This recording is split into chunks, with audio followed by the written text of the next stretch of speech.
Welcome. You have entered the realm of 1111 Talk Radio. Your host is Simran. It's time to discover your own language with the universe. Empower yourself, broaden your mind, open your heart, and discover who you are. Now, here's your host, Simran. Good morning and welcome. It is a delight to have you here, and I am very much looking forward to the conversation today. We've got Mother's Day month coming up very soon, so it feels like a very appropriate conversation along with Beltane tomorrow. So to dive into Gaia, to dive into topics of the mother, of the goddess, of the feminine spirit seems really, really appropriate. We are a composite of many cycles and rhythms, and oftentimes in our busy lives, we don't necessarily take the time to consider where some of that intuitive sense comes from, where these rhythms stem from, or how these cycles repeat. Nor do we even think about the mythologies or the stories, or even the fairy tales and fables that we tend to live out in our own lives. Where does all of that arise from?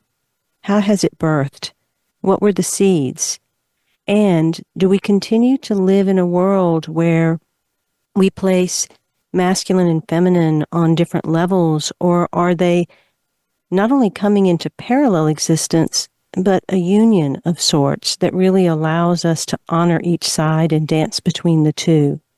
Today we are going to be talking about the sacred relationship with the goddess, with the feminine, and many different archetypes and mythologies that stem from that energy that is not just something outside of us that we hear about, but literally what courses through us, what is within our own fabric and mycelia, what has allowed cultures to grow and to fall, and is right in front of us at this moment to allow us all to rise again in a new way.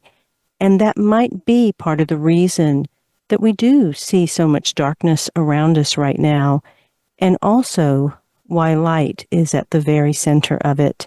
My guest today is Anodea Judith, and she is an instrument for social change. She has written nearly a dozen books on various aspects of human psychology, spirituality, yoga, chakra, social change, and women's leadership, which have been translated into 28 languages.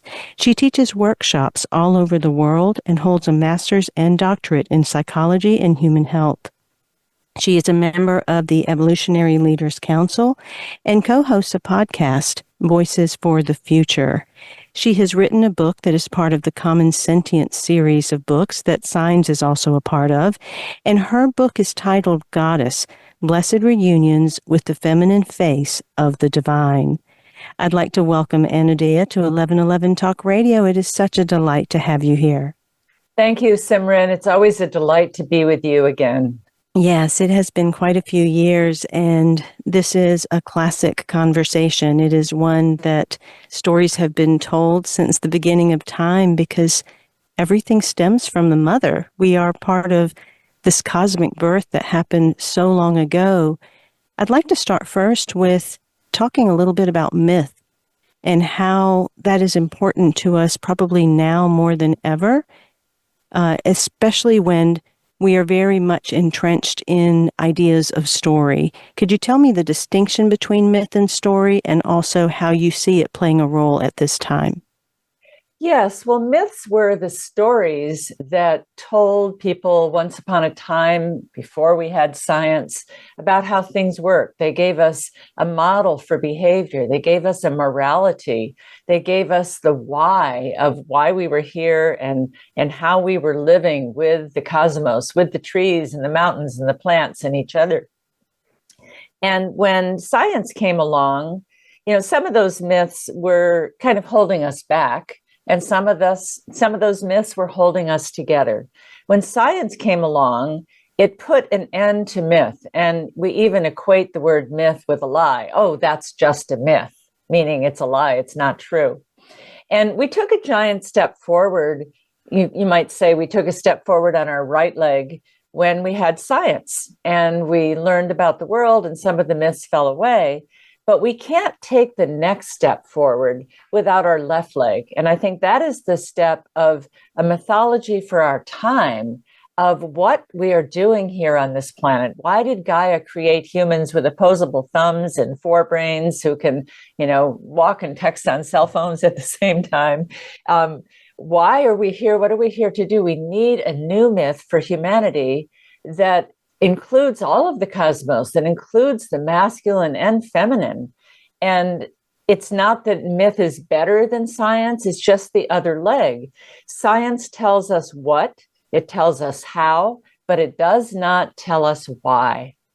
Myths tell us why. They tell us what we are as a whole. So in returning to wholeness, we need a guiding myth.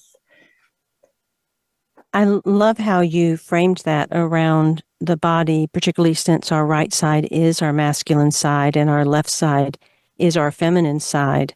And also the idea of the split between science and spirituality. This conversation and our reuniting with the ideas and intuitive nature of myths allows us then to possibly reunite the God and Goddess within all of us. Can you talk a little bit about how this conversation isn't just about women, even though we're talking about the feminine force? Absolutely. And I think that's such an important point. Many people think that the goddess religion or worship of the goddess or celebration of her is something just for women. Oh, it's that frilly feminine stuff. And that just reflects the way the modern culture has denigrated the feminine. But actually, in the communities that worship a kind of polytheistic framework and honor the goddess, there's just as many men in those communities. So the goddess is really diversity. She's everything. We're not trying to go from patriarchy to matriarchy. We're trying to go to a partnership model. But a true partnership can only occur between equals. And so we need to elevate the divine feminine back into the collective consciousness so that we are, in a sense, playing with a full deck as we come together, masculine and feminine qualities, to co-create the new world that we're birthing. When we talk a lot about the origin of humanity and nature and time and space, so many of the stories are about God, a he, a masculine force. And there was this part that was left out, and that was that there was a she involved. Talk a little about that origin and how we moved away from the he and kind of forgot that she so that we can start to see them turning back towards one another again. Yes, how we move toward the he and away from the she. And it's a very important part of the story and an important part of our history that we need to know. Because, like I say, a religion without a goddess is halfway to atheism. So if the divine is perhaps the most important thing in our lives, why are we cutting out half of it? So as you began this conversation, you talked about everything came from the mother. So that's where we began, was Mother Earth. We were children in the Garden of Eden. We were infants suckling on the mother's breast, so to speak. We didn't know much about the world. And the mother was everything. She was the forest and the trees and the animals and everything that gave us life. And if you can imagine, it's hard to imagine this day and age, but living completely immersed in nature, where that was everything. There was no separation. She was all. And we find that, all across Europe and Asia, there was a universal worship of a mother goddess. We found figurines of a pregnant woman with, pendulous breasts who was stuck in the ground, little 6-inch figurines all over. There's some 30,000 of them have been found. So we know there was a universal worship. But in a culture that worships the mother, there's a lot of birth. and birth is sacred, but that means there's a lot of babies. And then there's a lot of babies to feed, and the babies grow up to be girl babies and boy babies, and brothers and sisters, and mothers and fathers, and gods and goddesses.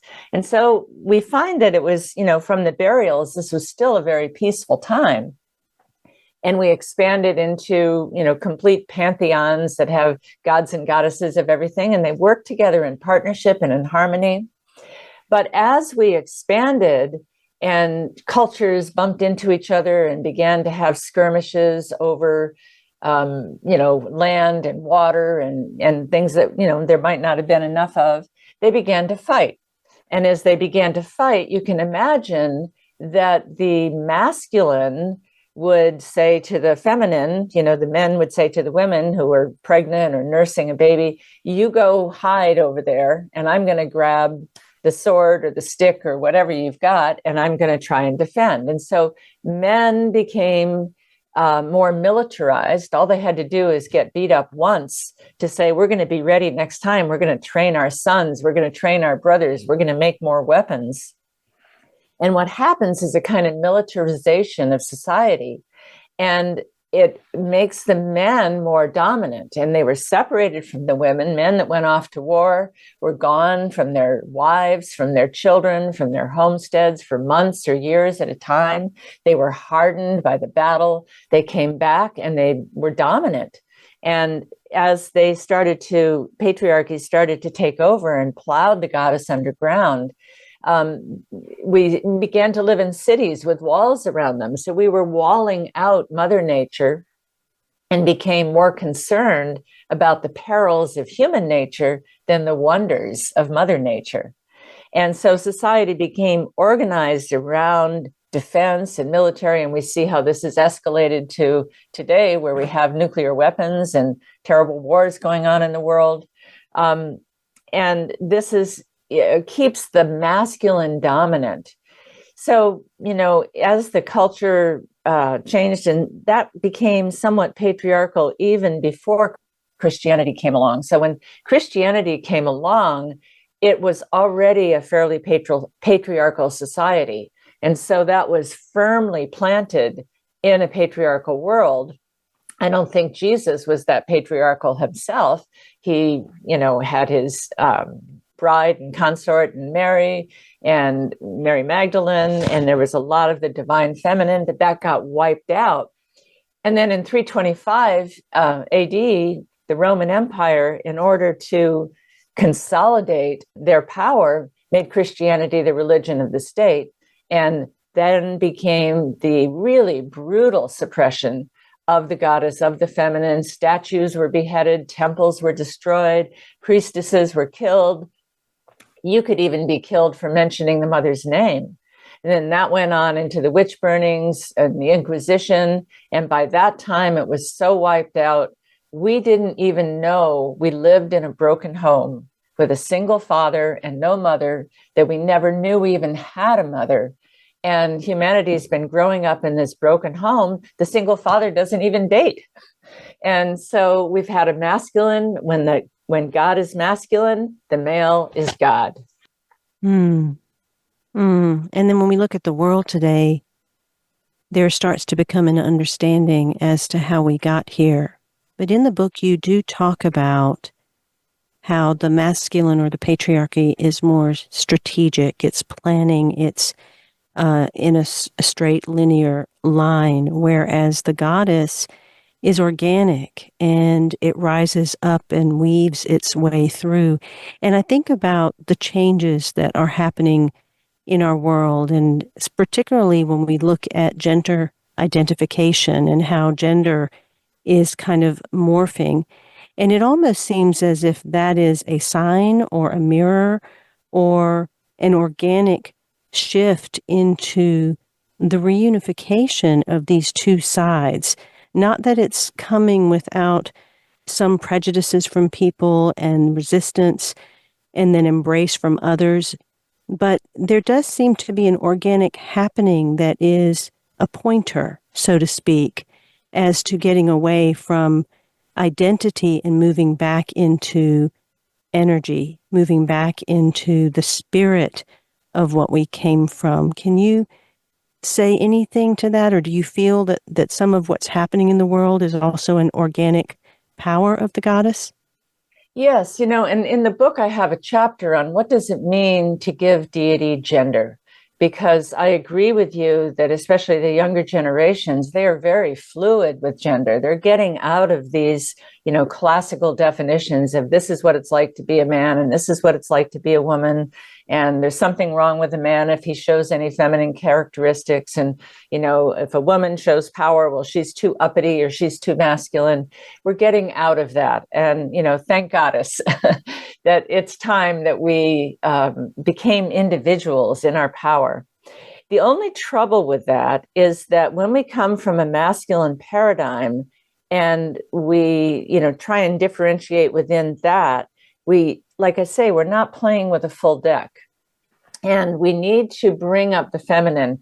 An example that I could give is like the Black Lives Matter movement. The Black Lives Matter movement arose in protest of the, brutal persecution of Blacks by a police force and, ones that get killed at traffic stops and whatnot. And there's people who say, well, all lives matter. Well, yes, that is true. All lives matter. But not all lives, not white lives, are being persecuted at the same level. And so we need to call attention to what is missing. So in the same way, you were not going to a unified androgyny for everyone. We need to bring up the feminine and all that she represented because it's so vastly missing from our culture. And some of those things are joy and celebration and honoring of pleasure and sexuality and the connection with all of life, and that life force is divine and it's in everything. It's not some abstract thing that we access by sitting absolutely still for hours at a time and detaching from everything. No, it's being fully engaged with life, with being in a body, with being here on this beautiful planet with each other. And that is missing from many masculine religions. And we need to bring that back before we, so we have the feminine equally represented, then we can play with gender out of that. You speak about a lot of different archetypes and particularly different stories. And my background is Indian, so many of the Indian stories really resonate with how I grew up. And when I look at a lot of the things like you're talking about, like Black Lives Matter, or we look at wars happening somewhere, or we look at human trafficking, or any of the issues right now that many people want to turn away from, or want to cry out for, or want to be horrified by, in a way, that darkness too has the face of the goddess. Is that Kali, not the acts that are actually happening, but the swirling of the energy that is around them to bring them to light? Is that part of Kali and her destruction, so that there can not only be this resurgence of light, but also this immersion into the darkness to remember, to reclaim, to rejuvenate the purity of what we are in both God and goddess? Well, as you mentioned, the goddess is cyclic. She's not a linear line that says we can continue to expand and exploit in one direction indefinitely. She's cyclic. So there's a beginning, a middle, and an end.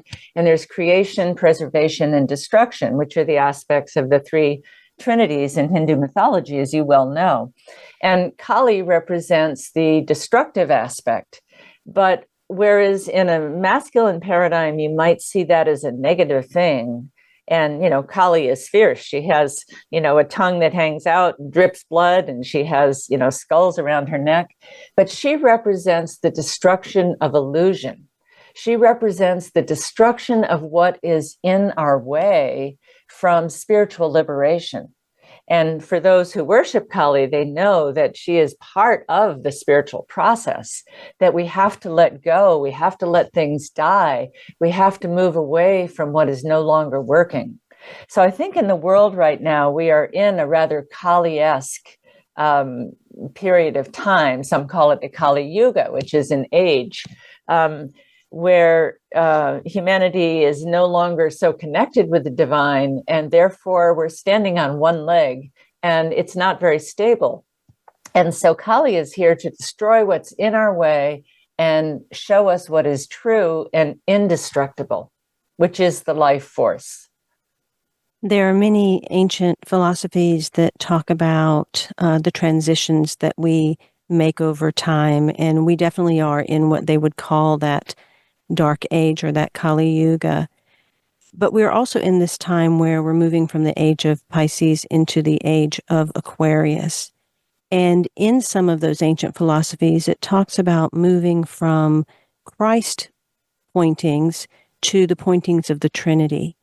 And within this book, Goddess, Blessed Reunions with the Feminine Face of the Divine, you speak of the goddess of the Trinity of goddesses, the Maiden, the Mother, and the Crone. You go into a fourth. But I'd love to begin right there with the Trinity and how you perceive that both alignment with the Christ consciousness as well as this shift and movement into now, as you said, cyclical types of things, the movement into the Trinity.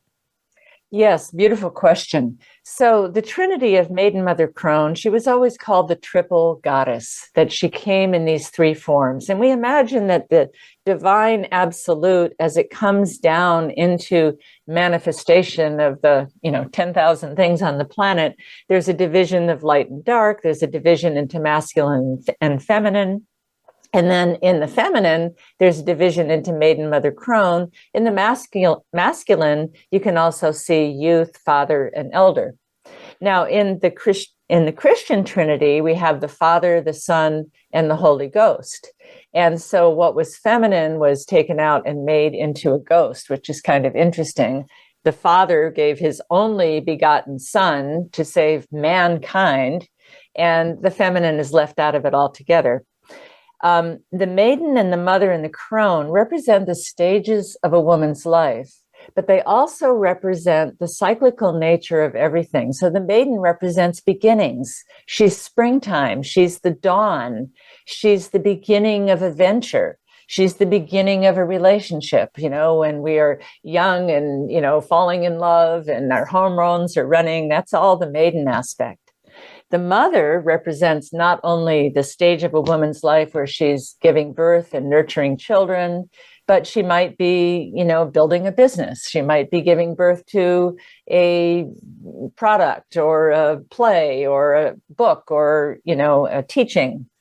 It's also the summer. It's the ripeness of the fruit. It's the full moon. It's the fall harvest. This is all aspects of the mother archetype.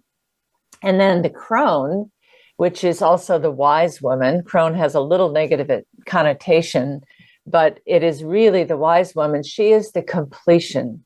She is the no longer, fertile like the mother, no longer beautiful like the maiden, but she has wisdom. She's seen it all. She's done it all. She's watched and learned and loved and lost and loved again. She has the wisdom, and she guides travelers on their journey, like Hecate, who stands at the crossroads, or Kali, who destroys what is illusionary and in your way.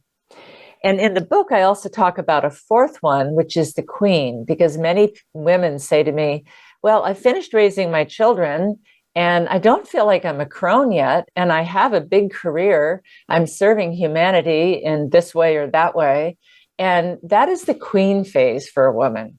Now, in the ancient myths, there were lots of queens. Isis was a queen of all the gods, and Inanna was the queen of heaven and earth. But this honors the space of a woman in her life where she is really full and giving back to the world. And so that's the queen.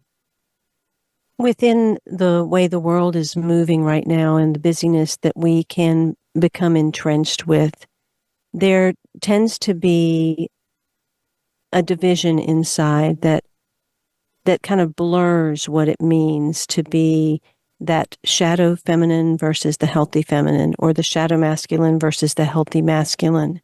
And there's so many women that are out there in that, what they would call a queen phase, but in actuality, it's very much that force and that push.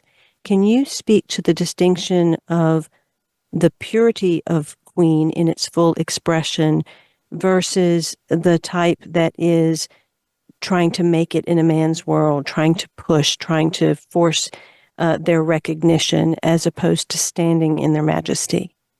Yes, and this is such an important point to bring up, because I think there have been various waves of feminism. The first wave was women trying to get the right to vote.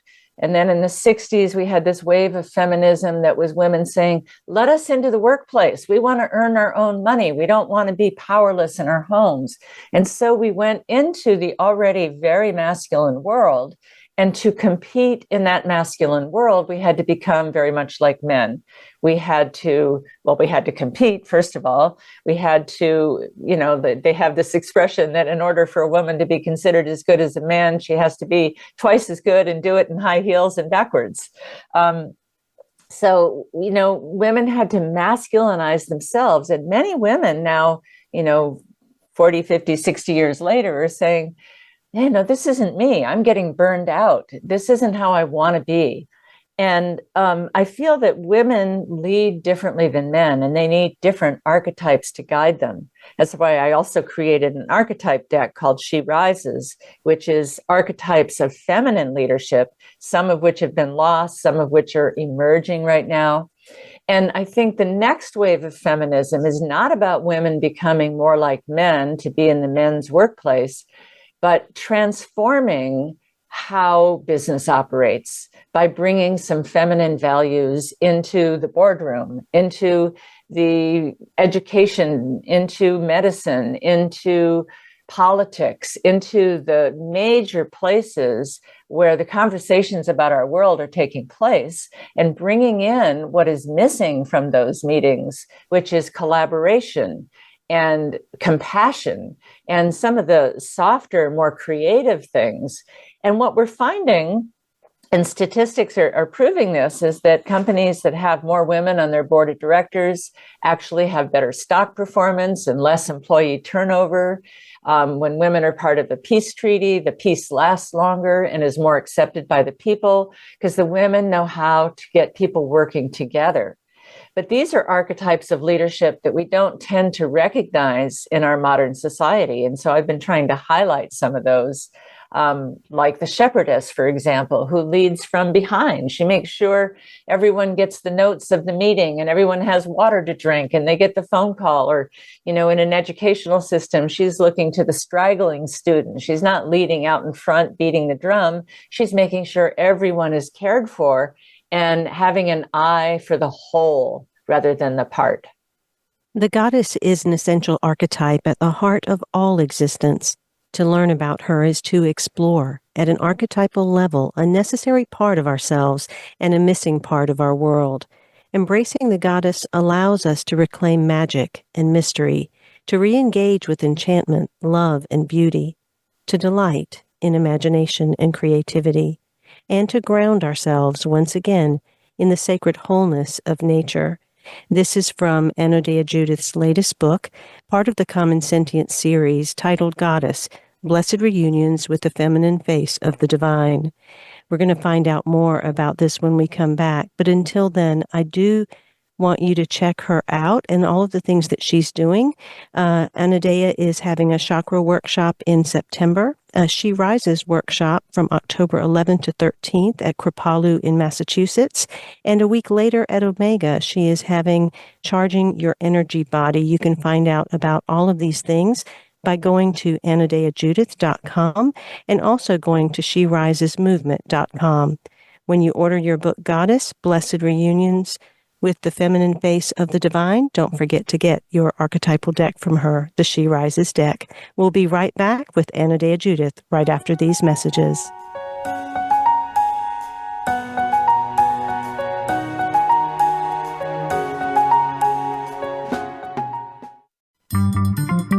Voice America is on LinkedIn. Connect with us today. Do you want more? More joy, more abundance, more power and presence? How would it feel to have more loving relationships? more empowered community, greater fulfillment, and life purpose? The 1111 Mastermind community inspires, empowers, guides, and supports transformation. Shift your mind, expand your heart, deepen insights, let go and chart a new course, dream a new dream. The 1111 Mastermind community is an online portal for personal transformation and soulful expansion. Go to courses.1111mag.com. That's courses.1111mag.com. Change begins with you. Let it be simple, convenient, and transformative. The time is now. Step through the 1111 gateway. Courses.1111mag.com. Have you seen 1111? Do you wonder why certain numbers keep showing up in your life? 11, 111, 22, 33, 444. People all over the world are seeing 1111 and learning the language of universal communication. Subscribe to 1111 Magazine today. www.1111mag.com. 1111 Magazine is a bi-monthly print publication that offers a rich, multi-sensory experience. As you engage with experts and topics of consciousness, become enlightened, empowered, and energized, so you live a passionate and authentic life of conscious choices. 1111 Magazine, a daily staple for lifting the mindset, discovering the heart, and stepping into conscious living. 1111 Magazine. Order now at www.1111mag.com. 1111mag.com. It's your world. Motivate, change, succeed. VoiceAmericaEmpowerment.com.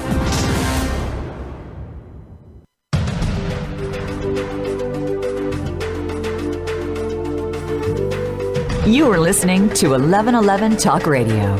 Simran is an award-winning author, publisher of 1111 Magazine, powerful speaker of wisdom, and a life mentor. Find out more at IamSimran.com. Now, back to 1111 Talk Radio.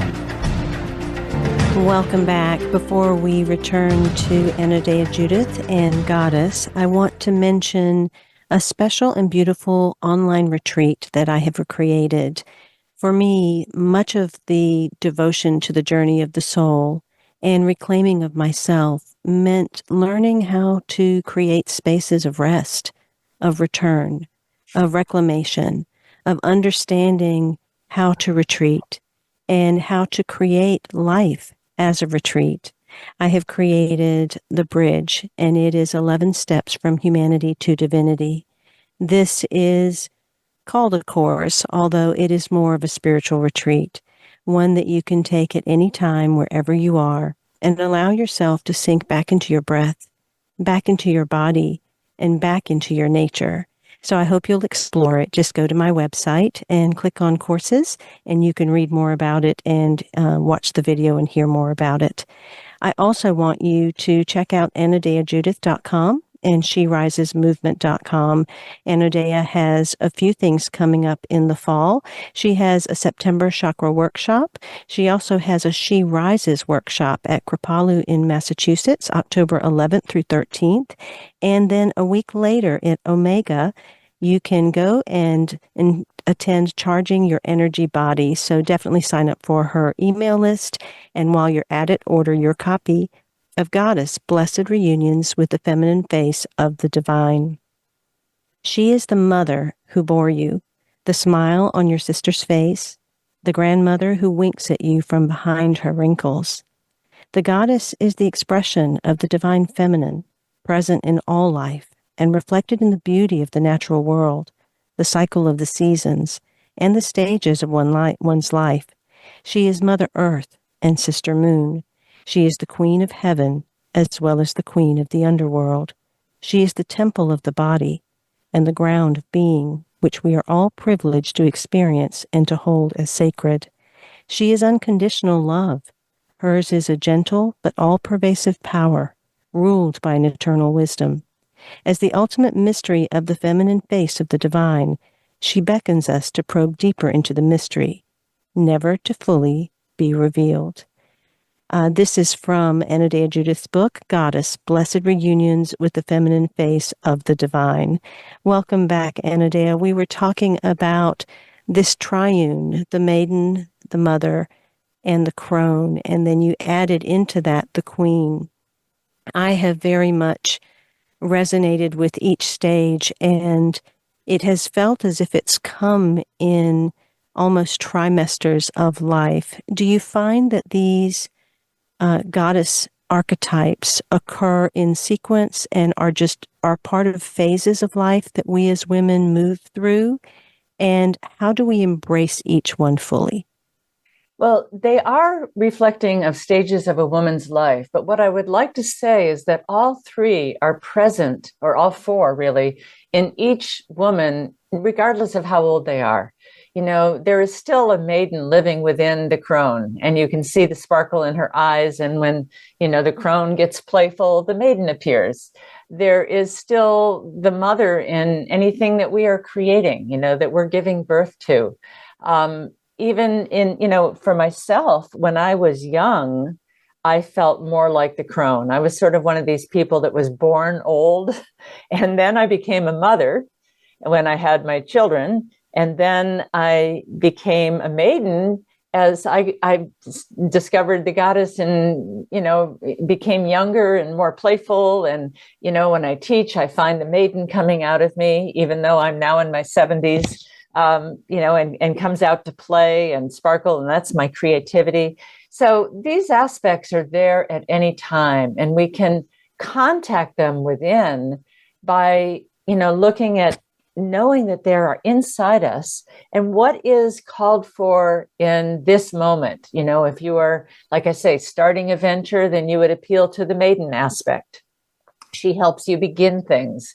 It even reflects the three fates, which is the spinner, the weaver, and the cutter from Greek mythology, who were always there in every story. That the spinner is the beginner. The weaver is weaving things together. That's the entrepreneur that's bringing people and products and business together. And then the cutter says, oh, this is when it's time to rest.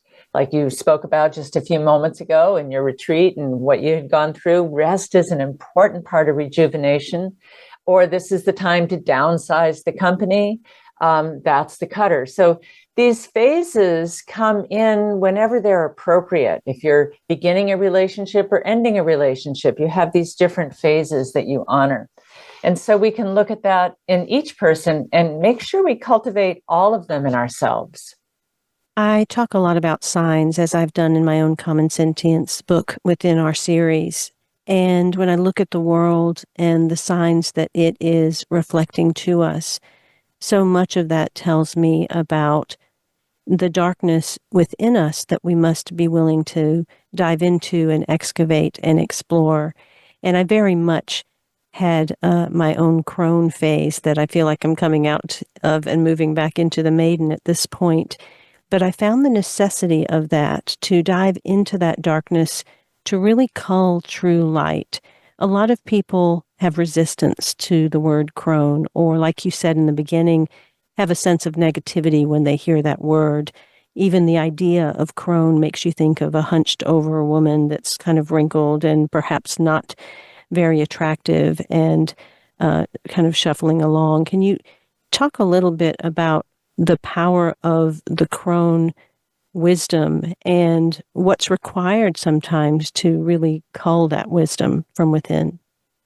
Yes. So what's required from that is to get out of the rat race that is doing more and having more and trying to make more money and compete more, and to take some time to withdraw that from that, whether it's every day for, 20 minutes of meditation, or whether it's occasionally taking a retreat or going on a vision quest or a backpacking trip so that you're in nature, but to find the more quiet, more still, more yin, if you will, way of operating. And this is not very valued in our current society. It's not something you put on your resume in your list of accomplishments that you went to a 10-day Vipassana retreat, and you learn to meditate and be still, or you learn to fast and be empty. These are not things that, will get you hired by most people. So it's something that's not valued, and we need to revalue it, because we cannot rejuvenate. We cannot birth a new world without going through the darkness of the destruction of what doesn't work. Now, that destruction doesn't have to be violent. It doesn't have to be frightening. It can be a gradual overturning, like we overturn the soil in the spring to plant so that it's fertile and we can farm and plant. So this honoring of the darkness, the myth of Inanna, the oldest myth we have on the planet. She was the Sumerian goddess of heaven and earth, the queen of heaven and earth. And it's a very long myth that has come down to us. But she gets her gifts from the heavens, and then she finds out she has to go to the underworld. She has to meet her older sister, who is the queen of the underworld, Ereshkigal. And she goes through an underworld journey where she loses her crown, and she loses her wand, and she loses her jewelry, and finally she loses her dress, and she's just hung on a meat hook on the wall as an inanimate being awaiting rebirth. And the story goes into how that happens, but she had to be humbled. And I think going into the darkness brings us a humility that then allows us to be more open to grace and to get out of our ego. It's a very ego-destroying experience to go through a dark night of the soul, to go through a period of your life where nothing's working, where you have to retreat, or where your health fails, or your business fails, or your marriage fails. But these are the most instructive experiences of life. And, I was a therapist for 20 years. And when I saw a client that was going through this kind of dark night of the soul, I would tell them the stories of the myths of the underworld, and how it had a beginning and a middle and an end, and how it had a profound teaching. And that would give them a framework to understand what they were going through as a learning experience rather than a death sentence or, a punishment or a failure or something. That no, the darkness can be some of the most profound teachings we have in life. The beauty of the darkness for me in my own experience has illustrated to me that the goddess and the god within is not something to go become or to search for externally and bring home, but that it is a remembering that takes place. Can you speak to what rests within our DNA, what's inside of ourselves, what is trying to bubble up with each experience that we have that cracks us open or sends us flying high? Oh, that's beautiful. Well, if the divine is in everything, which the goddess religions believed, then it's within you, it's within me. And we know that the word namaste means exactly that the divine within me salutes the divine within you in all things. And so what we are, I think the spiritual path is to remember and awaken that divine inside, not to seek for it outside ourselves, as you say. It's not over there. It's not some abstract concept. It is right inside the life force. And that life force I call charge, consciousness having a really genuine experience. So we get charged up about something. We're excited. We're happy. We're angry, we're scared. All of those are charged. They're aspects of the life force. And the more we recognize that as the divine working through us, trying to awaken within us, trying to remember and lose what is in the way of really being our divine selves, feeling that and recognizing that in each other. It's interesting, we talk about myths and stories. A very common myth is where, a king and queen, the queen gets pregnant. Maybe she isn't supposed to be pregnant. It wasn't the father, or maybe there's somebody already promised the throne and one of her children. But for one reason or another, she has to give up the baby, and it's sent in a basket down the river, or it's left in the forest, or it's left out in the field somewhere. And we know in these myths that the baby does not die. It's found by the common people, by the woodcutter, by the farmer, by the baker, and it's fostered and raised among the common people, learning the ways of the earth, learning the ways of people. It's not in the royalty. But at some point along this child's journey, usually when they're an adolescent, they start to go on adventures, they start to search, and they find their way back to the kingdom, and they realize who their parents really are. And I think that's a metaphor for the fact that we were all raised by mortal parents who had their wounds and had their limitations, and they did the best they could. We might have, had things that were dysfunctional in our family. Most of us did, but they gave us life. But the journey is to find our way back to the Divine Mother and the Divine Father and recognize that they are our true parents, which means we are the divine child. Each of us is the divine child. And in mythology, the divine child has powers beyond the mother, beyond the father, and they have the power to transform society. So I think if we can restore our mythology to have both a mother and a father and realize that we are parenting the future, and the future is our divine child that will have things beyond our imaginings. And even just look at some of the things that technology can do now that we couldn't have imagined 10 years ago, let alone 50 years ago, that we are the parents. And we can't birth a new world without a mother to birth it through, without a partnership society where the mother and father work together. We need to heal this broken home. We need to honor the children and honor what is growing as the divine child and create a world that is bringing heaven down to earth, not rising up to go to heaven. There's a level of deepening that has to take place to reach that point of letting go of those wounds and those stories and those parents as God, to then recognize the true God and become the divine child. And so much of that part of the journey has to do with compassion and tenderness and gentleness and self-love. And yet, many times people look at the goddess only in the one face of beauty or strength or fierceness. Can you talk a little bit about the goddess that is soft and is gentle and tender and sweet and walks softly upon the earth? And walks softly upon the earth, yes.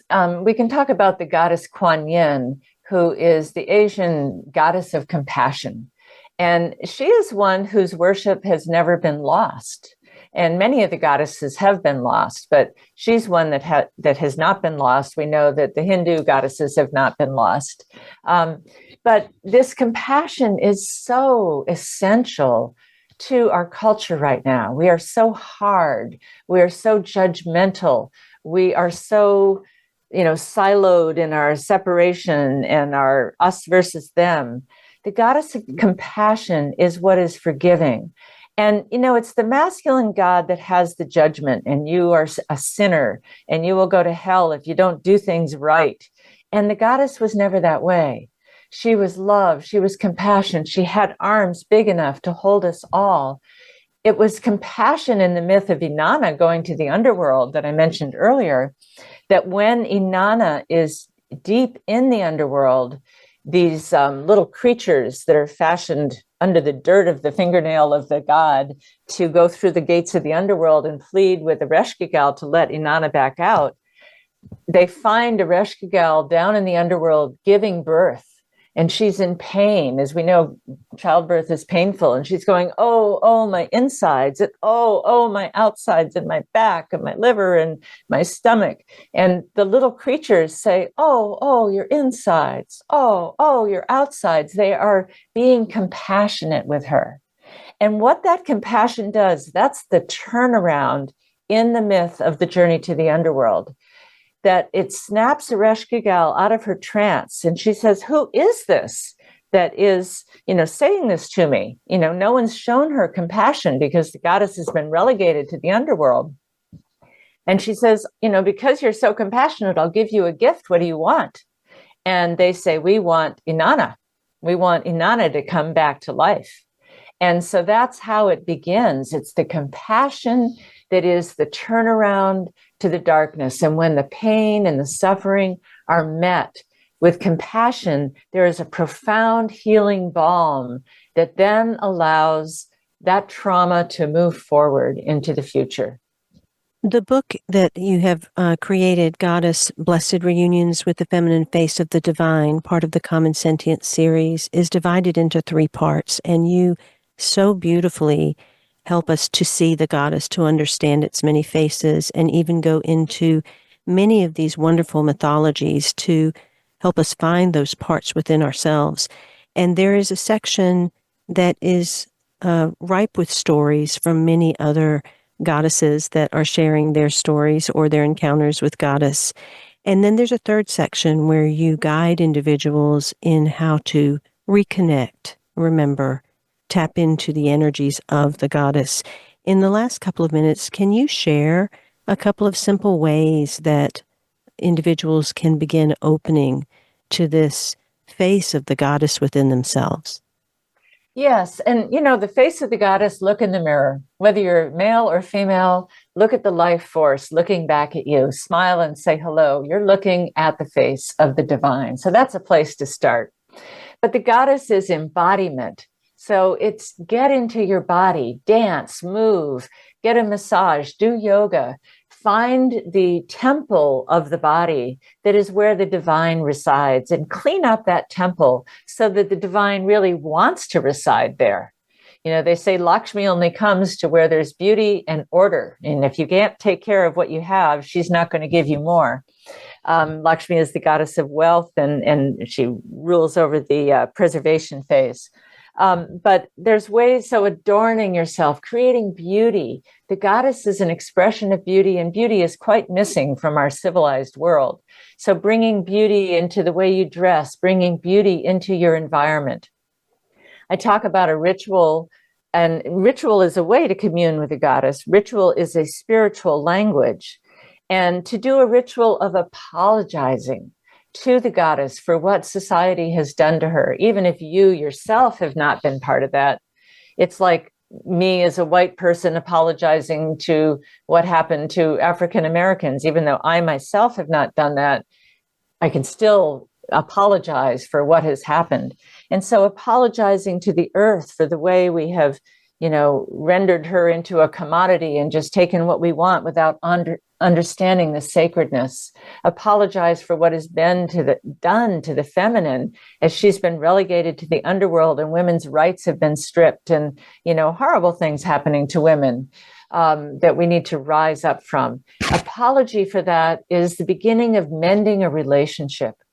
And if I've harmed someone in the past and I want to have a relationship with them, I need to own what's been done. I need to apologize and perhaps even make amends.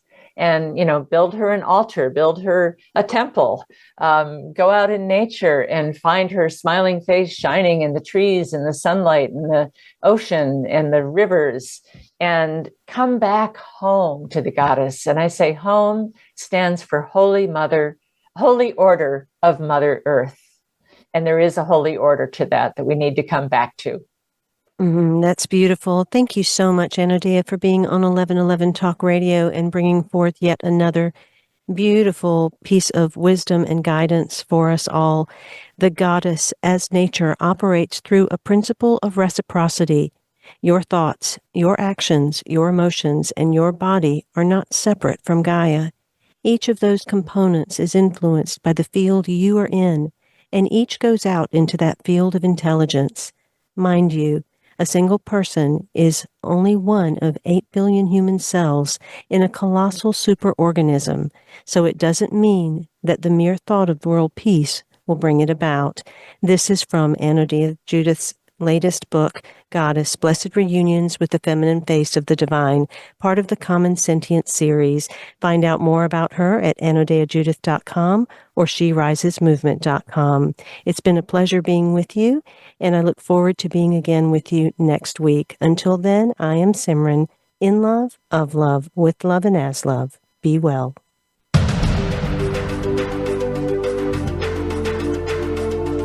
Thank you for opening your mind to a new reality. your heart to greater compassion and your experience of aliveness with 1111 Talk Radio. Join host Simran next Tuesday at 8 a.m. Pacific, 11 a.m. Eastern Time to step through the gateway of conscious living here on the Voice America Empowerment Channel. Remember, you are not on the journey. You are the journey.